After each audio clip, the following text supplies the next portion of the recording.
வணக்கம் நண்பர்களே. நம்ம ஏற்கனவே ஒரு காணொளி போட்டிருப்போம். இந்த அண்ணனை பார்த்தியா அப்பாட்ட கேட்டியா அப்படிங்கிற பாட்டு. ஸோ இது பார்த்திங்கன்னா நான் ஏற்கனவே சொல்லிட்டேன், இது தாய்லாந்து ஆரிஜினாக கொண்ட பாட்டு. அதை இந்தோனேஷிய பாடகர்கள் தங்களுடைய பாட்டில் அந்த முதல் இரண்டு வரியாக பயன்படுத்திக்கிட்டாங்க. ஸோ இது எல்லாருக்கும் தெரிஞ்ச ஒன்று. ஆனால் நிறையா பேர் கமெண்டில் அர்த்தம் சொல்லுங்கன்னு கேட்டிருந்தீங்க. அதுலேருந்து நான் தேடிக்கிட்டே இருக்கேன் அர்த்தத்தை. கோயிலுக்கு போய் புத்த துறவிகிட்ட கேட்கலாம்னு நினச்சேன். ஒரு வழியாக ஒருத்தர் ஒரு தாய்லாந்துக்காரரு ஒரு பிளாக் போஸ்ட் ஒன்று போட்டிருந்தாரு. அதில் நம்ம தேடி கண்டுபிடிச்சிட்டோம். ஸோ இந்த பாட்டு நம்ம ஏற்கனவே சொன்னது மாதிரி தாய்லாந்து மக்களுடைய இறுதிச் சடங்கில் புத்த துறவிகள் பாடக்கூடிய பாடல். புத்த துறவிகளோடு சேர்ந்து அந்த இறந்து போனவங்களோட பேர குழந்தைகள், உறவினர்கள் எல்லாருமே பாடக்கூடிய ஒன்று. நம்ம ஊரில் இப்போ ஒப்பாரி பாடல் இருக்குல்ல, இறந்ததுக்கப்புறம் கிராமத்தில் பார்த்திங்கன்னா ஒப்பாரி பாடல் இருக்குது. அதில் இந்த யமலோகம் அது இதுன்னு நிறையா அவங்க பிறந்து வளர்ந்தது, இறந்ததுக்கப்புறம் என்ன நடக்க போகுது, அடுத்த பிறவி, இப்படி பல விஷயங்களை ஒப்பாரி பாடலில் பாடுவாங்க. அதை தழுவுன பாட்டு தான் இந்த பாட்டு. ஆனால் இது பாலி மொழி அப்படிங்கிறதுனால நம்மளுக்கு அர்த்தம் கிடைக்கிறது கொஞ்சம் கடினமாயிருச்சு. இருந்தாலும் அது தமிழ் சொற்கள் நிறையா இருக்குது அதில், நீங்கள் இப்போ பார்க்க போகிறீங்க. ஸோ இதில் இந்த பாடலில் அபிதம்மா அப்படின்னு சொல்கிறாங்க. அதாவது ஒரு புத்த மதத்தில் இருக்கக்கூடிய, புத்த மதத்தை பின்பற்றக்கூடியவர்கள் அவங்களுடைய வாழ்க்கை வரலாறை சொல்லக்கூடிய விதமாக இருக்கும் அப்படிங்கிறது என்னோடய கருத்து. இல்லைனா ஒரு ஒழுங்கு முறையோடு வாழணும் அப்படிங்கிறதுக்காக இந்த பாடல் இருக்கலாம்.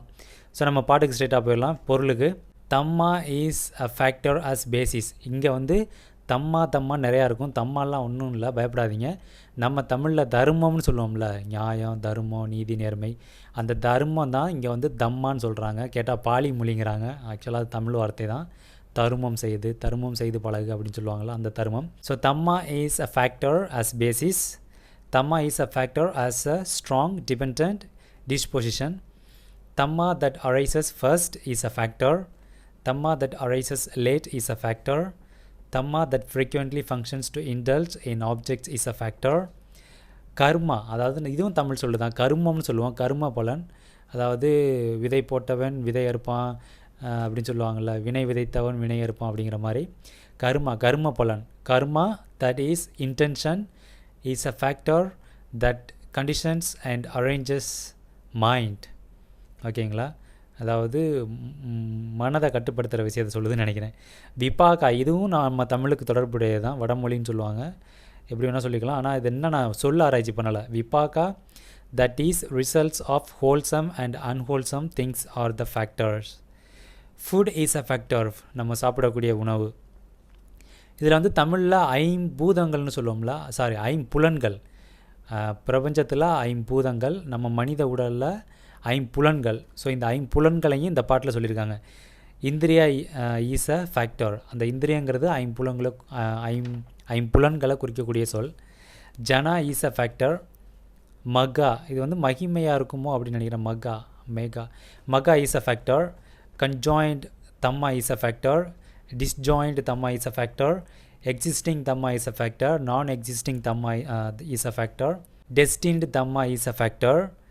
நான் divide of Dhamma is a factor. So இது எல்லாமே பார்த்திங்கன்னா ஐம்புலன்கள், நம்ம சாப்பிடக்கூடிய உணவு, அப்புறம் நம்ம எப்படி நம்மளுடைய வாழ்க்கை முறையை பின்பற்றணும் நம்ம வாழும்போது அப்படிங்கிற விதமாக தான் இந்த பாடல் இருக்குது. ஸோ நம்ம ஏற்கனவே சொன்னது உண்மை தான். இது இறந்தவர்களோட இறுதிச் சடங்கில் பாடக்கூடிய பாடல். இதுக்கு பல பொருள்கள் இருக்கலாம். தாய் லாங்குவேஜில் அவர் இந்த பிளாக் போஸ்ட் எழுதியிருந்தார். அதை நம்ம எடுத்து ஆங்கிலத்தில் அதை டிரான்ஸ்லேட் பண்ணி இப்போ இந்த இதை நான் உங்களுக்கு சொல்கிறேன். ஸோ இதாங்க இதோட பொருள். பல பேருக்கு இன்றைக்கி தலை வெடிக்கிற விஷயத்துலேருந்து விடுதலை ஆகியிருப்பாங்க. ஏன்னா நிறையா பேர் என்ன மீனிங், என்ன பொருள்னு கேட்டுக்கிட்டே இருந்தாங்க. ஒரு வழியாக கண்டுபிடிச்சாச்சு. நான் இந்த இதை முடிஞ்சால் டெஸ்கிரிப்ஷனில் போடுறேன், நீங்கள் போய் படித்து பாருங்கள். நீங்களும் சொல்ல ஆராய்ச்சி பண்ணி தேடி பாருங்கள். நம்மளுடைய ஒப்பாரி பாடலோட ஒத்து போகுதானே இதோட முடிச்சுக்கலாம். ஏன்னா ஃபஸ்ட் வீடியோவில் நீங்கள் சொல்லியிருந்தீங்க நான் ரொம்ப லாங்காக பேசுகிறேன், சொல்ல வந்ததை சொல்லலாம் அப்படின்னு நினச்சிங்க. இந்த வீடியோவில் சொல்ல வந்ததை சொல்லிட்டேன் அப்படின்னு நினைக்கிறேன். நன்றி, வணக்கம்.